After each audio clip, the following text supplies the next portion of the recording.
回旋镖扎在自己身上的那一刻，韩红才知道被当众打脸究竟有多疼。我为什么老要去想大家？大家是他妈谁呀？我就是我。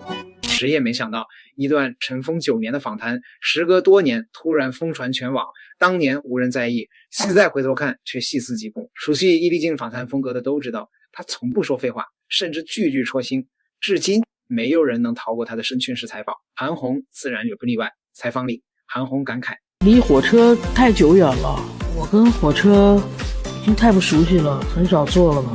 伊丽静轻飘飘接了一句：是因为坐火车对你来说不方便吧？我做慈善都是坐火车去的。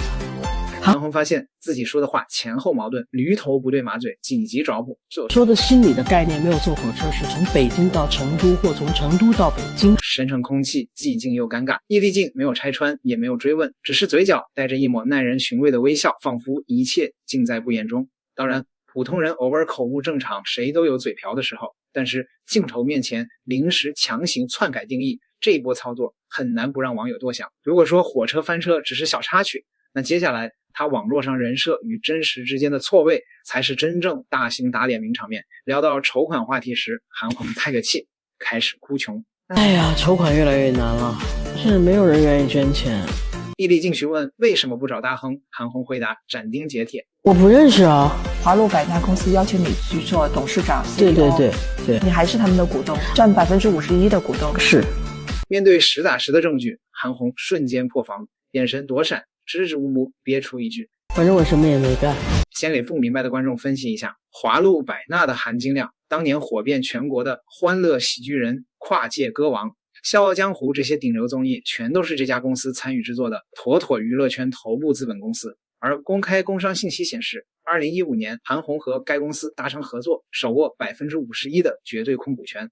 在采访里，他一本正经表示，资本不能跟艺术在一起，资本、金融他们是另外一个专业领域里面的。嘴上极力和资本割席，手上却握着绝对控股权，赚着资本的钱，端着资本的盘，却口口声声喊着远离资本。事实上，大众从未苛求公益从业者远离商业版图，完全舍弃个人利益。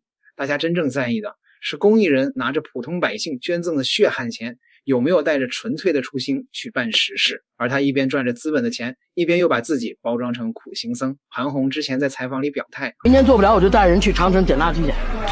这番话一度让大众深信他的公益之路极其苦难，但他始终坚守本心。可现实数据狠狠打脸。2025年韩红总基金会收入7.8亿元，其中99%来自普通老百姓每几十上百块的自愿扣款，全是普通人省吃俭用攒下来的善意。而另一边，基金会管理层年薪就有60多万，办公用的也是2万多的顶配电脑。虽说所有流程完全合规，挑不出法律毛病，但这狠狠刺痛了普通人的情感期待。无数打工人抠抠搜搜用生活费献爱心，凭着一腔善意默默捐款。大家默认公益人情怀坚定，但转头看到高薪高配，这种巨大落差让群众心里难免失衡。功过是非，时间定有评判，但迟来的舆论反噬也让站在聚光灯下的公益人敲响了警钟。公众从不苛求公益人完美无缺，不排斥从业者有自己的商业版图，但最不该的是拿完美人设去消费普通人的善意。毕竟慈善的底色是真诚，不是表演。韩红这事儿，我劝你别等实锤了，大概率等不到。不是因为他干净，也不是因为他不干净，是全网查基金的姿势从第一天就错。慈善行业这边的口子从来不在违法，在合法。韩红站台的这部电影叫抓特务，那巧了，全网这大半个月干的就是这个。就采访被逐句核对，基金会年报被一页一页翻，他道了歉，基金会跟着发了几千字的说明，一口气回应了8条质疑。这些料我一条不复述，更不背书，你别当我怂啊！这里头真假掺着走，反转随时会来，那谁背书谁挨打嘛。但有一样东西不怕反转，规则。今天我只干一件事情，把公募基金会这套钱的规则当众拆开，拆完你自己就可以下结论了。你往一家公募基金会捐个100块钱，这钱有3条完全合法的通道，每一条都写在明面上，每一条都可能不在你的想象里。先说管理费，红线是当年总支出的10%，工资、房租、差旅都从这儿走。韩红基金会去年的这个数是 2.86%， 那离红线远得很，这是他自己公布的，那听着很省，这个省字你先搁着啊，后面要用啊。再看时间线，法定的要求是今年的公益支出不低于上一年总收入的70%，那注意分母，这是去年。还有一条，理财，钱趴在账上的时候，基金会有保值增值的法定义务，买定存，买低风险的理财，收益归公益资金，白纸黑字。那现在把这3条规则套到这回分拨的公开数字上，去年这家基金会进账7个多亿，比前年翻了1倍还多。里头的一大块是普通人10块20块的小额捐款，月捐伙伴累计破了100万。而去年当年的慈善支出 2.81 亿，人一除，这 37% 啊，马上就炸了。你这个数是算错了，法定口径是拿一个年度的支出除以他上一年的收入，去年支出是 2.81 亿，前年的收入是 3.28 亿，一除是 85.75%， 不但达标，还高出了红线一大截。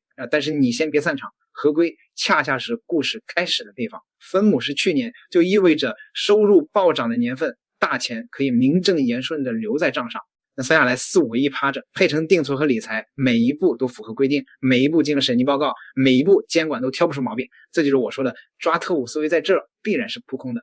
这样里没有特务，只有一套允许钱趴着的规则和一群按规则办事的人。不信你再看上一轮，2020年有人实名举报这家基金会，北京市民政局查了7天，通报的重点我念给你啊。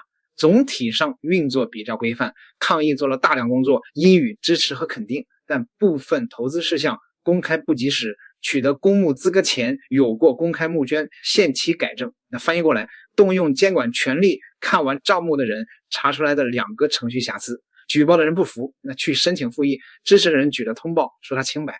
6年过去了，同一出戏原样重演，因为大家还在抓特务，监管的职责是拦违法。可是60来万的高管年薪算不算高？4-5个亿趴多久算合理？电脑相机该不该买？这些全落在合法的区间里，监管替你做不了主。合法区间里的事，只有一种人有投票权，就是掏钱的人。你不看账，就等于你弃了票。信的人听到这该拍桌子了。他20年跑灾区、跑汶川、跑玉树，他哪次缺席了？疫情开年那波20来天，募进了3个多亿，物资直接压到基层医院，5危机机构管理费不到3个点，行业里算模范生了。你们拿放大镜照一个干活的人，以后谁还敢做慈善了？这话有分量，我切，我还替他们再往前送一步。还记得刚才那个省字吗？管理费低未必全是优点。公益行业有个老毛病叫饥饿循环，捐款人把管理费逼到地板上，机构不敢雇专业的人，不敢建像样的系统，钱反而花得更糙了。让专业的人拿体面的钱不丢人的。好，现在轮到我的判断。好人和好账是2件事情，好人靠资历证明，好账只能靠公示证明。2017年他在自己的采访里放过一句行业的名言，一包方便面都能公示，做不到干净就别怪社会质疑。这句话当年替他挣来了口碑，今天原路弹回，一个字没改，网友没有加码，标准是他自己定的，所以别等是谁了，等他兑现他自己的话。要公众的钱，就要接受公众的眼睛和放大镜。放大镜本来就是这个行业的经营成本，最后落到你的钱包。捐款不是花钱买心安的，是一次委托。你把钱交给一个机构替你花，买个基金你都知道看费率啊，看持仓啊，捐钱凭什么就只看脸呢？全国有个官方平台叫慈善中国，所有慈善组织的年报都挂在上面，基金会的官网也有审计报告，翻开重点就看3处，公益支出在上年收入的比例离70%有多远，管理费离 10% 的红线有多远，大额支出给了谁，买了什么。10分钟你对一家基金会的了解就超过评论区 99% 的人。再留一笔让给年底，去年进来的7个多亿按规则，今年的公益支出得踩在5个亿的上下，花没花动，花去了哪？到时候我带你再拆一次。至于还红的账干不干净，轮不到我下结论，审计下，主管部门下，还有翻开年报的你下。你捐钱的时候是信人还是看账的？我站看账。信人是可以的，但免检不行。信人的会嫌我凉薄，看账的会嫌我温和，都冲我来，吵明白的共识才是真的共识。世上最肮脏的生意不是黄赌毒，是啥？是消费善良。您听我慢慢道来。要说这世道最无耻、最变态、最让人不齿的，从来不是那些明刀明枪抢钱的歹徒，而是披着合法善意外衣的伪君子。这帮人精得很，摸透了人性的弱点，把咱老百姓的善心当成了生意做。他们从不自掏腰包行善，专靠众筹募捐，把咱普通人的血汗钱、善意钱聚起来，借着公益的名头造势，嘴上喊着大爱无疆，心里全是唯利是图。这哪是行善，这是赤裸裸的掠夺，最卑鄙的投机。啥叫真慈善？是舍己助人，默默付出。可这帮伪善的小人玩的是江湖空手套白狼的脏把戏，他们煽动同情心，渲染悲情，包装苦难，哄着咱普通人慷慨解囊。最后呢，大伙儿捐的善意巨款全落进他们自己腰包，用来装门面、谋名利、挥霍享乐。他们心里扭曲的很，以消费苦难为乐，靠透支善良活着。明明满肚子贪婪私欲，偏装的慈悲高尚；明明精于算计，偏立起济世救人的人设，靠别人的钱赚自己的名声，靠大众的善心发自己的横财，手段阴毒，嘴脸丑恶到骨子里。最可悲的是啥？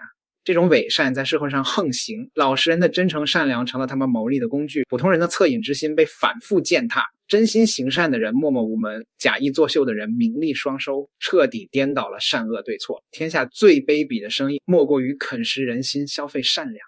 贪财还只是私欲，可诈善骗善那是丧尽天良。靠着伪装慈悲立足，靠着欺骗善意混日子的人，看似风光体面，骨子里却是最卑贱最肮脏的东西。善恶终有报，透支人心的早晚被人抛弃，消费善良的终将遭天道清算。他们打着行善的旗号呼啦啦造势，骗的是老百姓的良心。